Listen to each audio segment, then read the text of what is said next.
Okay, we are live.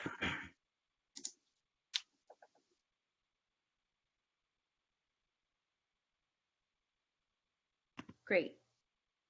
So thank you for everyone who's attending tonight. I'm going to open the meeting here with a script about who we are. Welcome to tonight's meeting and thank you for coming. My name is Erica Jaramillo and I am the Vice Chairperson for the South Sacramento Community Planning Advisory Council, also known as the South Sac CPAC. The CPAC members are volunteer citizens appointed by the Sacramento County Board of Supervisors. The council shall be advisory only to county agencies.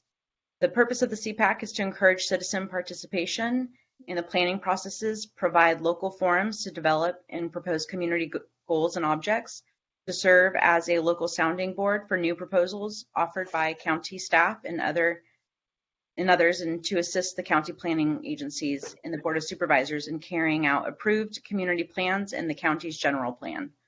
The function of the CPAC may include updating community goals and plans, develop and propose community improvement programs, review and comment upon proposed amendments to the general plan, specific plan, zoning changes, conditional use permits, and related zoning matters. Advisory recommendations are forwarded to hearing bodies, including the zoning administrator, the subdivision review committee, the county planning commission, and the board of supervisors. Our meetings are always open to the public and are listed in the local neighborhood newspapers, posted at libraries and meeting sites. Courtesy notices are mailed to the property owners within 500 feet of the project based on the address on record and posted on the county's website. So I'm going to go ahead and ask for the clerk to call roll and to establish a quorum. Okay, thank you. Member Lucy. Here. Member Santana Sanchez. Here. I'd like to welcome our newest appointee, Mr. Joseph Smith. Mr. Smith, are you with us? Present. Okay, and Vice Chair Jaramillo. Present. Okay, I will go ahead and read the announcement. This meeting is live streamed and temporarily closed to in-person public participation. The clerk's office is in the process of hosting hybrid public meetings that will provide board members and members of the public with the option to participate in the meeting either in person or remotely. We thank you for your patience and support. To make a verbal comment in today's meeting, please dial 916-875-2501. That is 916-875-2501 to provide your contact information. When the chair opens public comment for a specific agenda item or off-agenda matter, callers will be contacted by phone and transferred into the meeting to make their public comment. Written comments are always accepted. Please send your email comment to boardclerk@saccounty.net. That's boardclerk@saccounty.net. Your comment will be routed to the board and filed in the record. And I forgot to mention after the calling roll, we do have a quorum. Thank you. Okay. If it pleases the council, I can read in item 1. Yeah, can I just ask Sure. folks too to remind them about keeping your microphones on mute so that we can minimize background noise if you're not speaking. That's it. Thank you. Okay. All right. Item 1 is the Augusta Way Apartments, located at the northwestern corner of the intersection of Bacchini Avenue and Augusta Way in the South Sacramento community. Request is for a special development permit and design review. Do we have any public comments on the item, by the way? And we don't have anybody in the queue at this point. Okay. Can we go ahead and hear from the presenter? Sure. Good evening. This is David Ulrey, the associate planner, actually filling in for the planner Meredith Hallsworth on this project. For any interested members of the public, project info is available on our website at planningdocuments.saccounty.net by searching the control number of PLNP 2021-00112. Next slide, please. So as Greg mentioned, this project site is located at the northwestern corner of the intersection of Bacchini Avenue and Augusta Way in the South Sacramento community.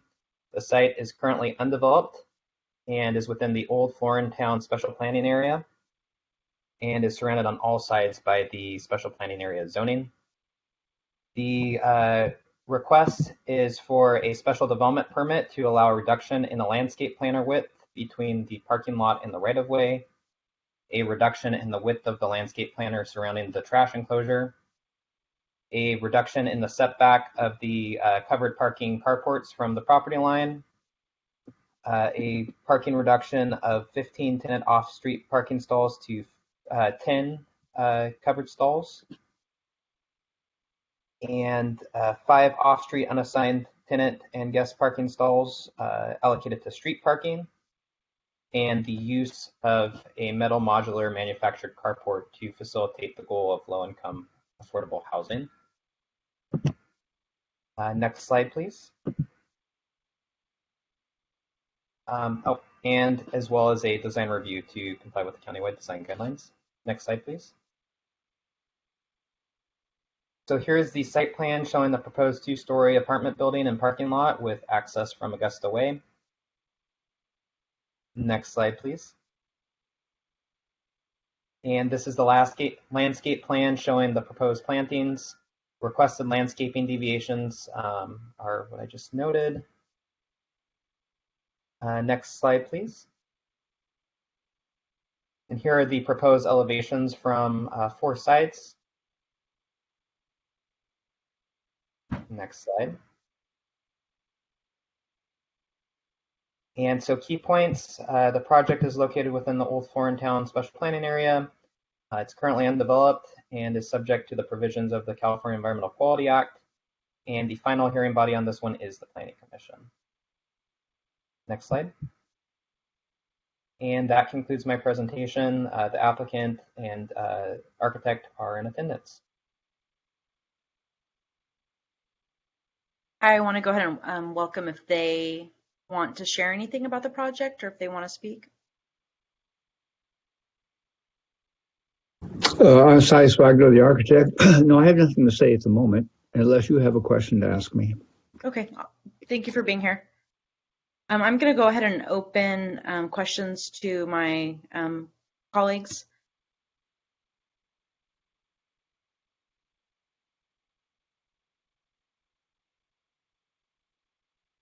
Well, this is Member Lucy.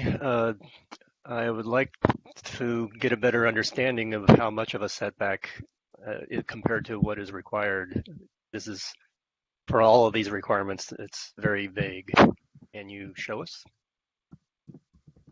Sure. If we could go back to let's see here, the site plan. Going.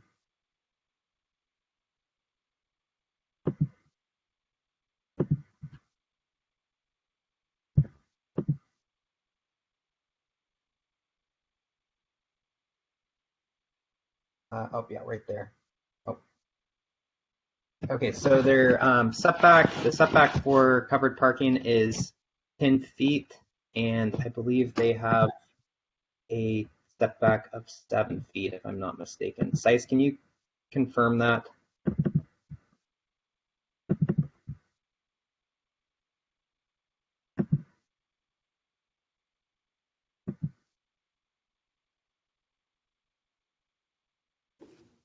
I will sit back to the landscape buffer.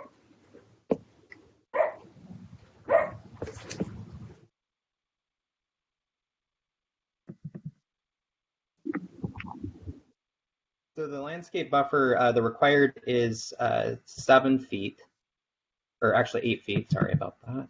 And what they are proposing here is, let's see, I'm pulling it up.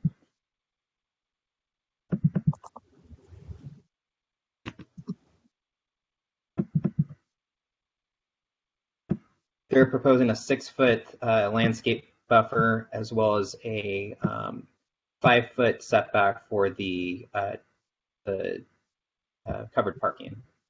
So they're deficient 2 feet on the landscape buffer and the 4-foot 2 on the setback from the carport.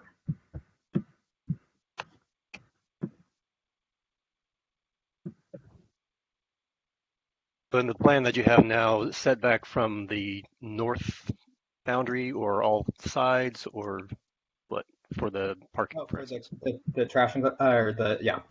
So that's from the northern boundary. So it's the property line that is the required setback. Okay, and you mentioned trash enclosure. No, I misspoke. Okay. So that covers all the allowance. I'd have to pull up the list again.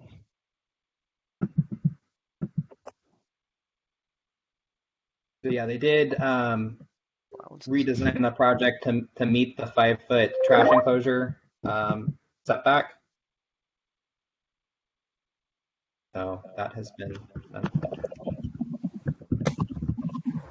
So, okay, allow deviations to landscaping and parking requirements for a 10-unit design review to comply with countywide design guidelines. So what kind of design review is required for countywide design guidelines here? So this is subject to the Old Florintown design guidelines as well as the countywide design guidelines. So it's currently we're in the process of adopting new multifamily design guidelines. So this would be limited to the development standards of the zoning code that are objective. So currently it would be the color and materials and that kind of a thing. So as in the countywide design guidelines currently require certain colors or what? They have preferences, so no gaudy colors, that kind of a thing.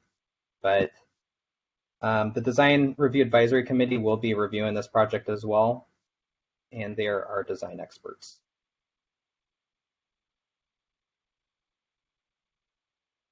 And they'll be using the same information that you're presenting here with elevations?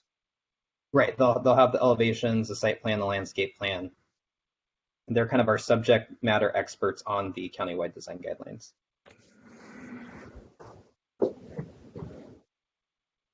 See something about this rendering for the isometric drawing of the apartments. This rendering is a representation of the proposed site. See colored elevations for actual colors, so it's not actual colors in that drawing. Trying to find the actual elevations here. You don't have it in your presentation. I believe we have it. Greg, could we go forward here? I believe those should have been the elevations. And I do apologize. I'm covering for the lead planner on this. So One more. No, that should be on sheet A0.0. I believe these are the colored ones right here. Stice, can you confirm that these are the most Yes, recent? those are the colored ones, and the 3D elevation that is being referred to basically has the same color elements. Okay.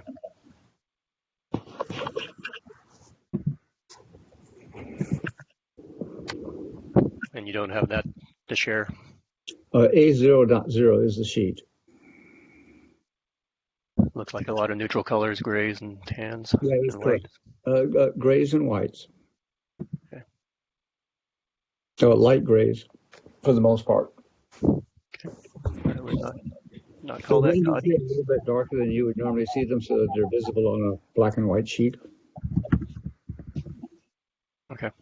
There is a color numbers on all the elevations, and there is a color board that was submitted with the presentation that would illustrate the more appropriate colors. And what's the zoning for the property to the north of this property? So that's also mixed use residential, so it's the same zoning. Okay. It has a maximum density of 20 units per acre. And the units themselves, are they set back? There's no request for a allowance for the units themselves to be closer. That is correct. Right. Okay. The required setback we've asked for on the parking is simply to allow for the backup requirements required by county zoning. vis-a-vis the fact that the site is very narrow. Now, I noticed the property in the application, the property to the west is noted as being a church, but the structure that's immediately to the west appears to be like the pastor's home. So I appreciate the residents would have to drive past their resident in this proposed project. They'd have to drive past their residences to get to the parking, which creates a buffer to that residence to the west. So good. Otherwise, I have no further comments at the moment. Thank you, Member Lucy. Do any other members have comments?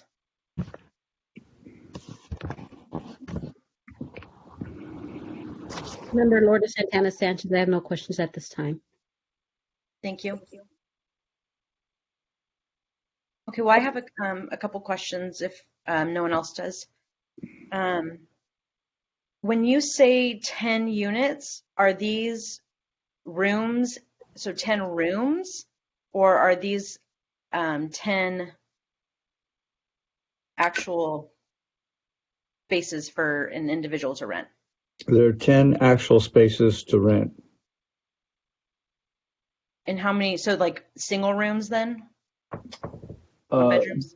There are 2 in-bedroom units. Okay, so there's 2 rooms, there's 2 bedrooms per unit.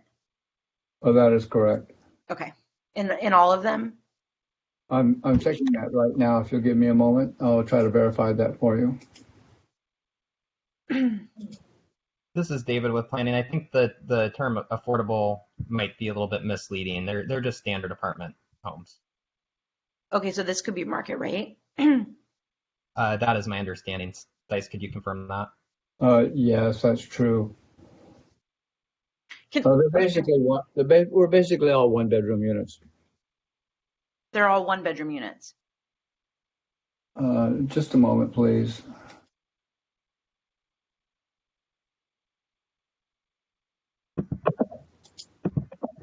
No, that is not correct. We have a mix of 1 and 2-bedroom units.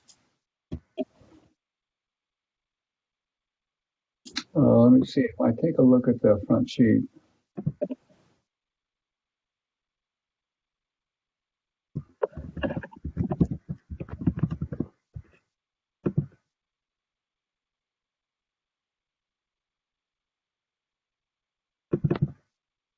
It's all 1-bedroom site. We have, they are all 1-bedroom. We have 10 1-bedroom units. That is correct. Okay, thank you for that clarification. My next question is, can I ask why it's labeled as affordable? This labels as affordable because the client hopes to keep the building costs as low as possible, to keep the unit rates as low as possible. Okay, so the developer, what I'm hearing you say is basically the intent of the developer is to have this be affordable. That is correct. Okay, And it's not upscale custom work. It's try to meet the baseline income of the general population of this area of Elk Grove. and does the developer, are they utilizing any of the incentives that the planning department has for affordable housing? At this point, that's not been investigated. Can I ask that planning, if you don't know now, come back to us with that information? No, we are not. I can speak to that. This is David with planning. Thank you. So we do have the housing incentive program that they can waive the development standards if they take a density bonus, but in this case, they did not take the density bonus. And if they were to take the density bonus, what would this project look like? So they could get up to a 15% bonus on RD20 density. So I'd have to look at the acreage they have on hand here for that. The issue here is that we do not have the room to take advantage of the density bonus.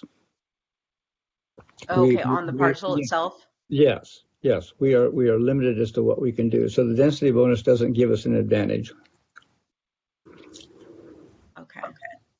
We are maxed out as best we can be in terms of the unit sizes and the parking requirements of the zoning code. Okay. Thank you for explaining that.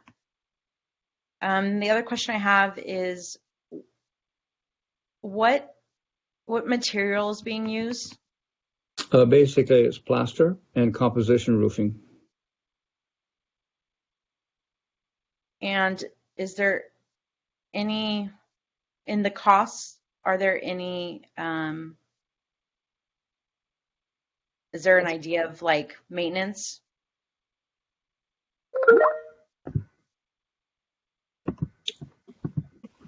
That's a question I'm not in a position to address. Okay. And it looks like you guys have one ADA unit. Yes, and parking Yeah. on site.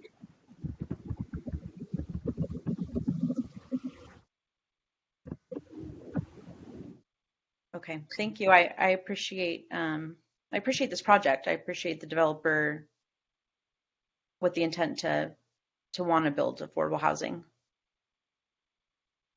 Yes, and if you look at the adjoining neighbor units adjoining this particular lot, you'll notice is very much in the same context as the neighborhood. I guess my last question is trees. Are there plans for trees around, like nearing the sidewalk? Yes, if Davis would show us the landscape plan.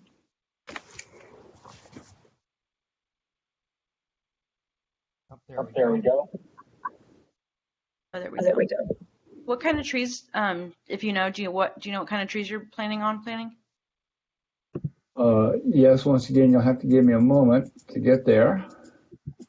I can answer that. So it's their Chinese pistache is the main one, and then a magnolia, and I'm not familiar with this tree, but it's a European hornbeam. Yes, that's right. So the Chinese pistache is the one that is. Sorry, I'm kind of toggling back and forth here. The street trees are the Chinese pistache, so the one with the kind of let's see, the dot in the middle that's circular, so yeah, along Augusta and Vicini. And then the magnolia is the one with 3 dots in the middle, and then the northern boundary has the hornbeam. That's a darker green with the village perimeter. Do any of these? I'm looking up some of these trees myself, but do any of these trees bloom? Like have flowers or anything on them? I don't believe so, but the landscape architect is not with us this evening, so I can't address that specifically. I could get back to you on that. Okay. Pretty much my concern around this is that for a really long time, before environmental justice issues kind of came to the forefront and before people became really knowledgeable about them, is that, developments would have trees that were actually irritating people's like asthma and allergies. You mean like the elm trees downtown? Yeah. There you go. Yes. So I was just wondering if the developer's conscious of that. I don't know if that's been addressed, but I would be happy to try to find that out for you and get back to you with an answer. Yes, please. That would be great. I would appreciate that. This is David with planning as well. So the Old Foreign Town Special Planning Area Ordinance does have requirements that there be low allergen trees, and there actually is a master tree list. So like I said, I'm not the project manager on this project, but I'm happy to go back and sit down with our in-house landscape architect to make sure that all of these trees are in alignment with that policy. And they were taken from the master list. Okay, so if they were from the master list, then they are low allergen. Okay, thank you. I didn't know that there was a master list. That's great to hear.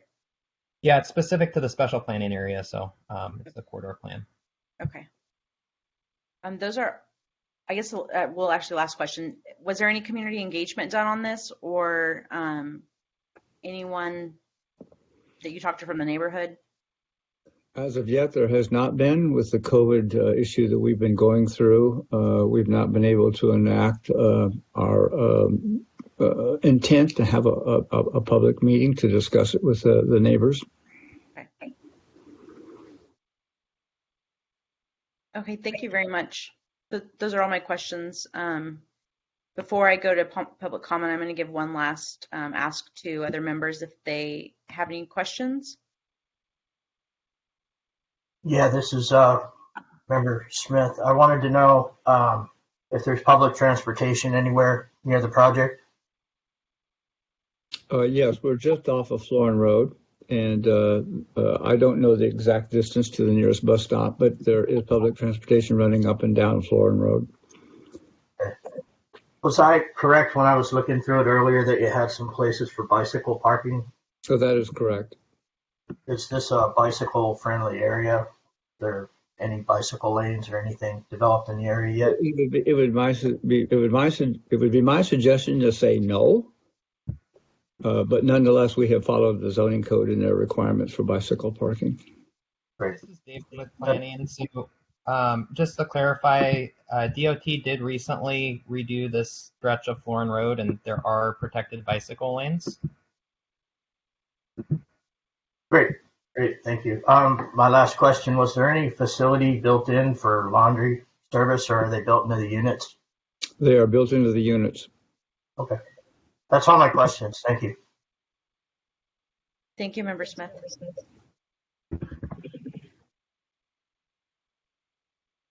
All right, let's go to public comment. Greg from the clerk's office. We have no written comment on item 1, nor do we have anybody waiting to on the phone. Okay. Well, then at that point, can I ask, do any members want to make a motion on this?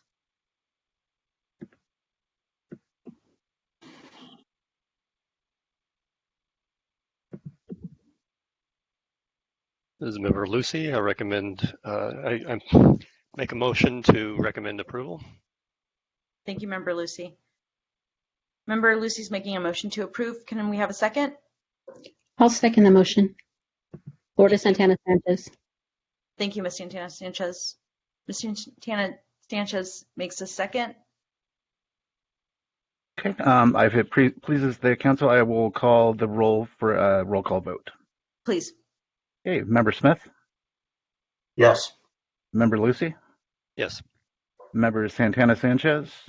Yes. And Vice Chair Jaramillo? Yes. Okay. Voting, motion passes with those members present. Thank you. Thanks to the presenters. Okay. Are you ready for item 2? Yes, please call item 2. Item 2 is a Calvine Station Retail Center located at southeast corner of Calvine Road and Aubrey Drive in the South Sacramento community. Requests for a use permit, tentative parcel map, and design review. Thank you. Can we have the planner, I guess, or whoever's presenting for this item? Good evening. This is David Ulrey again. I did just want to make sure that the applicant was able to make it back on. It sounded like he had to jump off earlier to wait for this item. So Bruce, are you back on?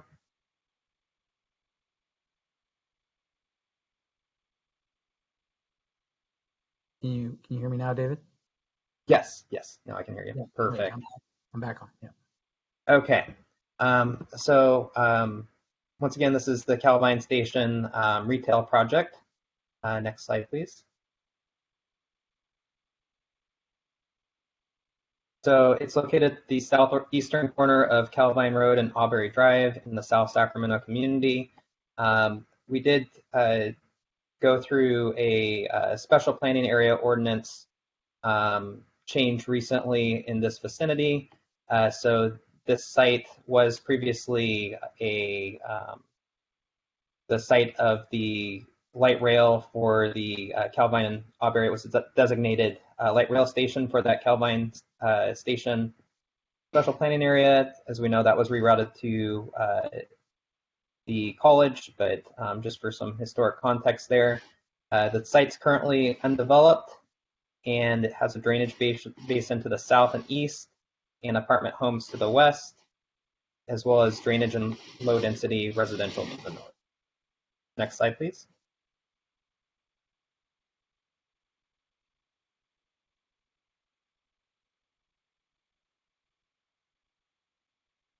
Like something happened there. So as I mentioned, it's zoned general commercial with the Larchmont Countryside Special Planning Area, which is largely single-family residential to the north, open space to the east, open space to the south, and multifamily residential to the west. Next slide.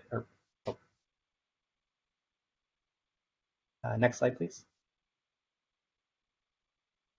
Okay, so the request is a use permit to allow a car wash and drive-through restaurant within 300 feet of a residential zoning district, a tentative parcel map to divide the 4.1 acre parcel into 6 parcels in the general commercial zone, and a design review to comply with the countywide design guidelines. Next slide. So here we have the site plan and tentative parcel map. So there are 5 new pads, one being a car wash, one is proposed for coffee. There are 3 restaurant spaces as well as a retail space. The project did go before the Design Review Advisory Committee, who did ask for a redesign, so this is the product of that. Their main concern was consistency among the buildings, circulation, as well as really making the place somewhere where people weren't just driving to, but rather could spend some time in. So they did add this plaza kind of to the west, the southwestern corner there, right kind of west of the retail pad. And they have provided also a bicycle kitchen and some additional amenities. So we'll get to that in a minute, but next slide, please. So here we have the landscape plan. And another item I did want to mention is staff did work with the applicant to have them redesigned to meet all of the landscape standards, planter widths, the planters around the trash enclosure. So originally that came in as a special development permit, but through staff's review, those were modified to meet the standards. Next slide, please. So here is the proposed parcel map. Next slide. So for elevations, here are the coffee shop elevations. They use kind of a mix of wood veneer and darker colors. Next slide, please. Here are the restaurant 2 and 3 elevations. And one of the things noted at the Design Review Advisory Committee was really to have consistency among the buildings, but also visual interest. So you'll see a mix of like green screens and different overhangs and awnings, and while still maintaining the same color palette and stone veneers. Next slide, please.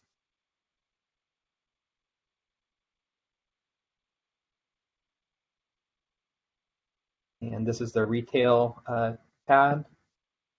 Next slide, please. And here are the proposed car wash elevations. And next slide. And so here are the additional amenities that I had mentioned that are going to be in that gazebo area. So they do have the bike wash and the dog wash, actually. So we thought that those were some unique characteristics of the project for the community. Next slide, please. So project analysis, it's consistent with all development standards. The car wash will follow the standards for car washes within 300 feet of a residential zoning district. The hours of operation will be limited to 8 a.m. and 8 p.m. and entrances and exits will be closed and secured during hours of non-operation. All drive-through use standards, including stacking lane area, entry and exit area, and landscape buffers are, as proposed, met. And the Design Review Advisory Committee did hear the project on May 13th and recommended that the project be redesigned to create a cohesive design and provide additional placemaking, as I had mentioned. And the DRAC did subsequently see the project on September 23rd and recommended approval of the project. Next slide, please. And so that concludes my presentation. The applicant is in attendance, as well as several members from the applicant team.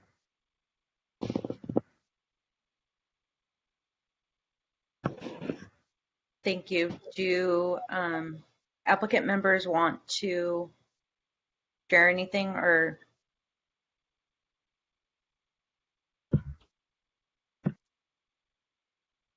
Yeah, hi, council members. Can you hear me? This is Bruce Myers.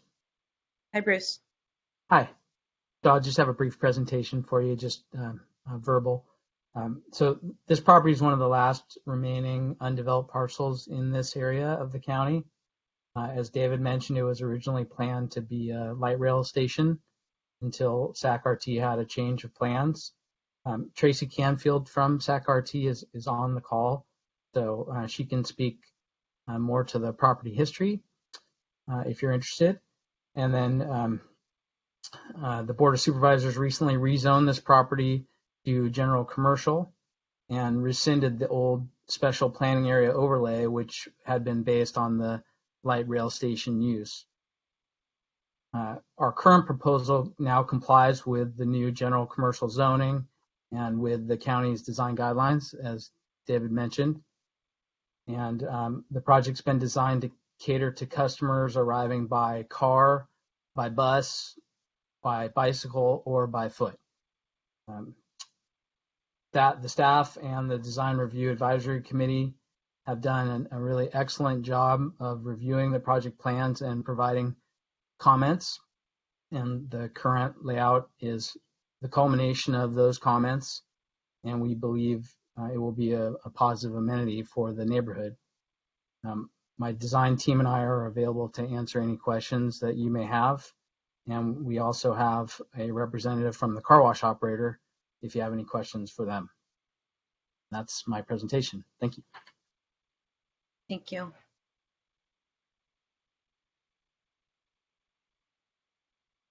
Do we have any council members that want to have any questions for the presenter or the applicant? Yes, Member Santana Santos. I just have a question on here. I can't really see the parking.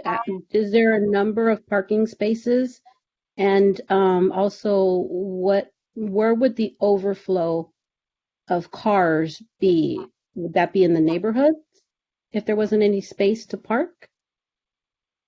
So this is David with planning. They are meeting all minimum parking standards, and they are pretty heavily parked. So let me pull up the exact number they have, but we wouldn't anticipate any parking on the street. And I can confirm to you, but I'm not certain that parking on the street is even permitted at this location. Give me just a moment here. I will get this information.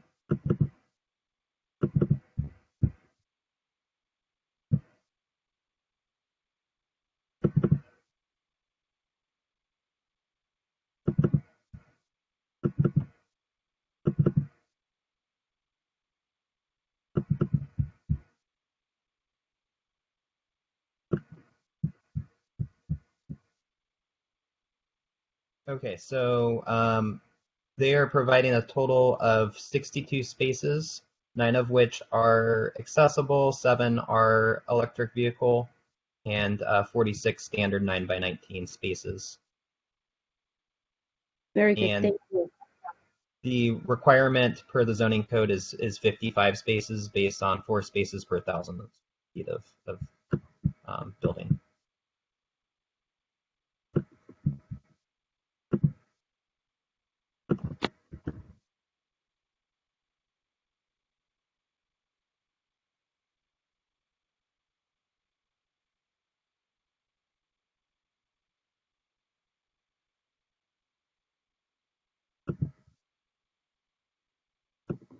And just a second, I'm verifying if there's street parking here too. There definitely isn't on Calvine, and there is not on Auberry either, so no street parking would occur.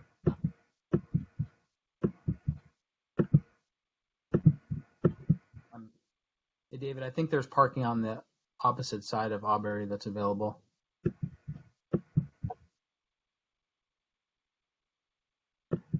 I'm looking between the apartments and the, oh yeah, on the opposite side, so along the, yes, apologies. So adjacent to the project site, there's no parking permitted, but along the apartment's frontage, there is parking that is permitted.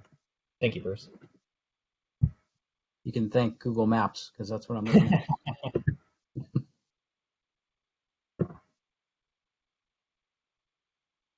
So I appreciate that information.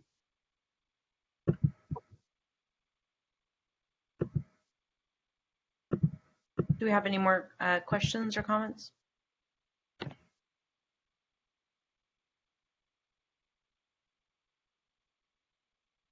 Okay. This is Member Lucy. I didn't Oh, want go to for it. jump in too much. Can you tell us where or how the entrance and exit will be closed after hours? This is David. Do you mean in response to the car wash or the overall site? Something there was a bullet list earlier in your presentation, so whatever that was referring to. Yes, so that was referring to the car wash. And Bruce, correct me if I'm wrong here, but I believe you have metal doors that will be pulled down after hours. Is that correct? Yes, that's correct. So it's just the structure is closed off.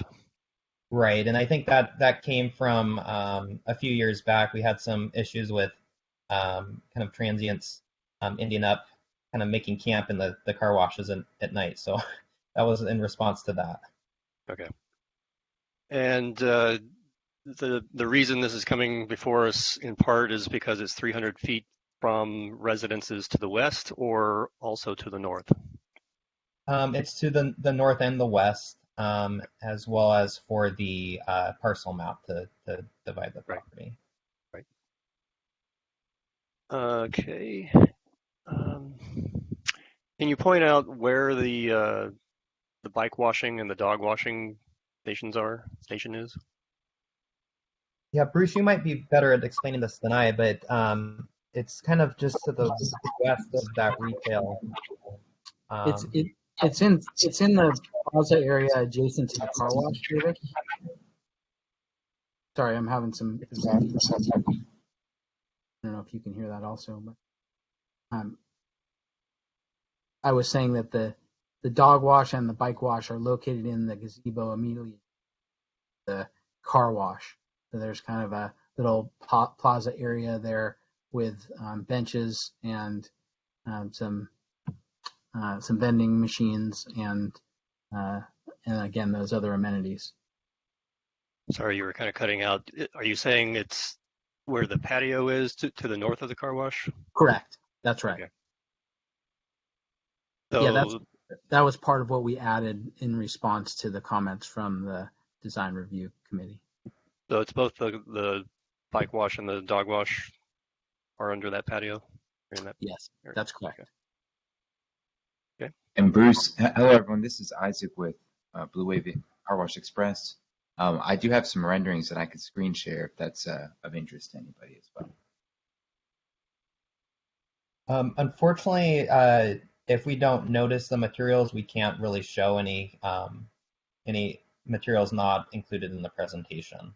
Understood. Yeah, I think the sheet that was submitted was A205. I'm not sure if it's in the presentation, but A205. Could we scroll back to the car wash elevations in the presentation? Up there. Are these the ones that you're referencing, or? Apologies, I was on mute. No, I'm sorry, those are not them, but Okay.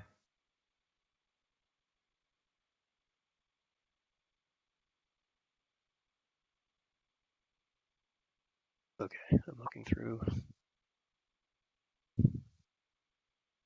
That's fine. I have no other questions. Remember, Lucy? I have a question about why, I guess, what's the history around labeling this as commercial and not for housing and residential? So this was the most similar to the underlying zone of the prior, the special planning area ordinance. So I was actually the planner that worked on that rescission of that ordinance and the rezone, but we chose the most similar or corresponding zones of the zoning code for the rezone. So basically whatever was there before, we chose the closest thing to it. So this is the product of that. So could you have, I mean, my concern is that we need housing, and is there a need in the neighborhood for something like this? Because, you know, what I see on the map is that there's a Target, there's a Lowe's, looks like there's a grocery store nearby. So, I mean, is there like a code reason why you couldn't have changed it to residential? Well, also, the zoning code does allow for multifamily residential in the general commercial zone too, so it does also give it some flexibility. Mm-hmm. So if we had an application come forward that wanted to do multifamily at this location, that could be considered by the CPAC. But this is the application we have in, and it is a permitted use in the general commercial zone. So subject to the use permits.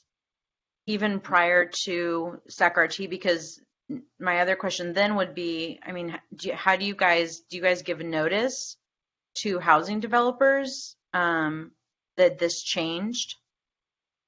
So that, I believe we do have a RT representative in attendance who might be able to talk about their process and noticing like their requests for proposals for the property.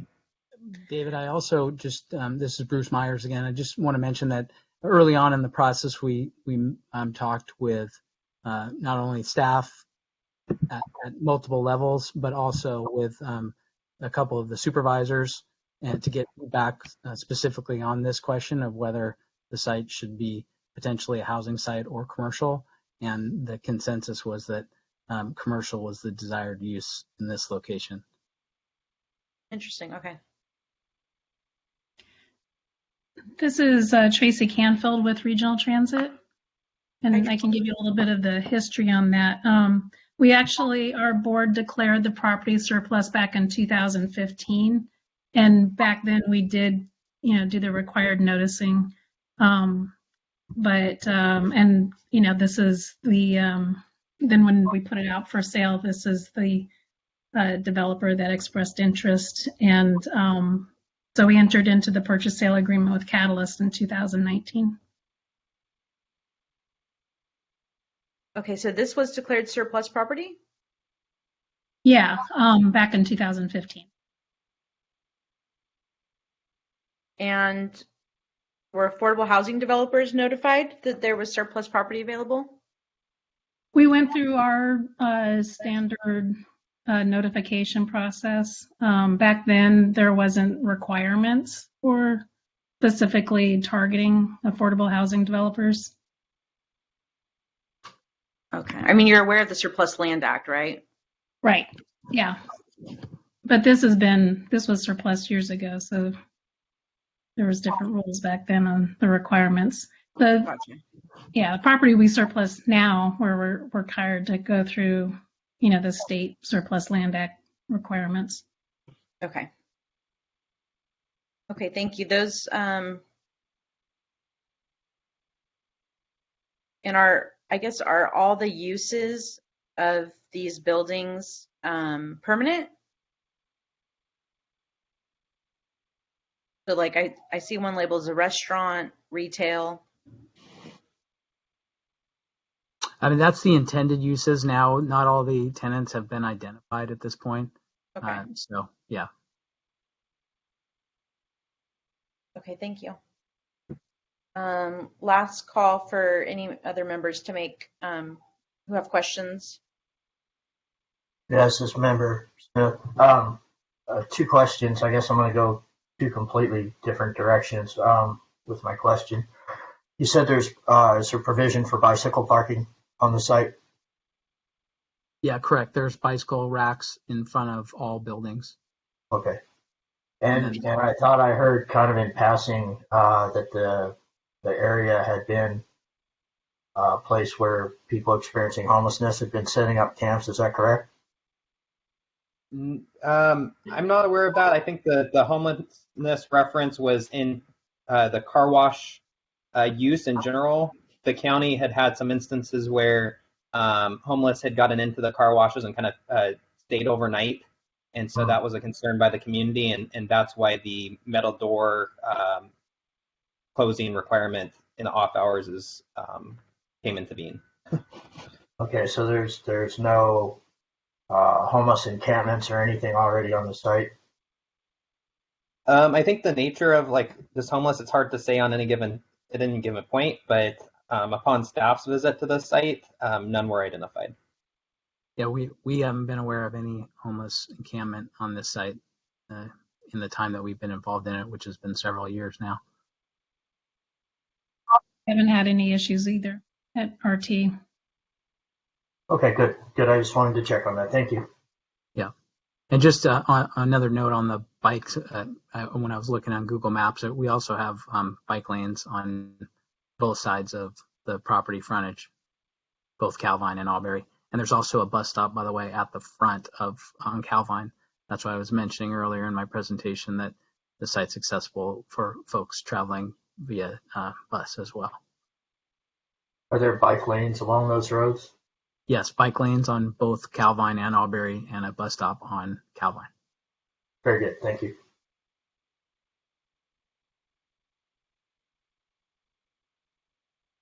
All right. Thank you. Do we have any public comments? No, we do not have any written comment, nor do we have anybody on the line. Okay, thank you. Can I ask for members to make a motion? Does anyone want to make a motion?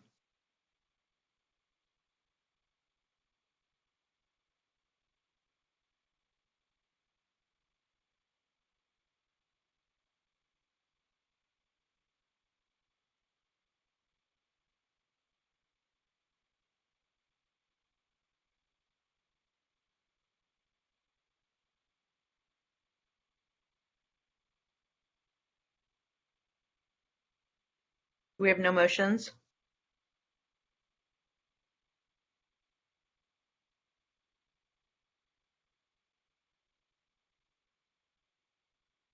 Greg, am I allowed to make a motion? Absolutely. Yeah, I'll make a motion to approve. Do I have a second? Member Smith, you have a second? Thank you, Member Smith. Clerk, can we call voice vote by roll call? Absolutely. Member Smith?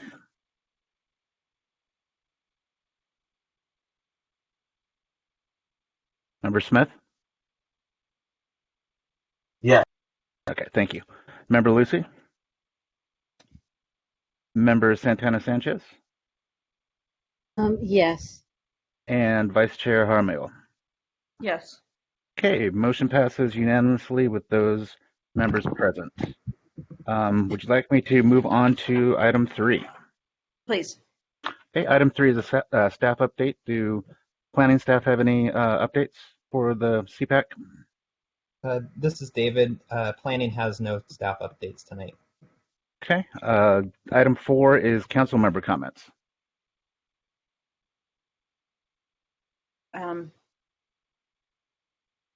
For Jaramillo, I don't have any comments.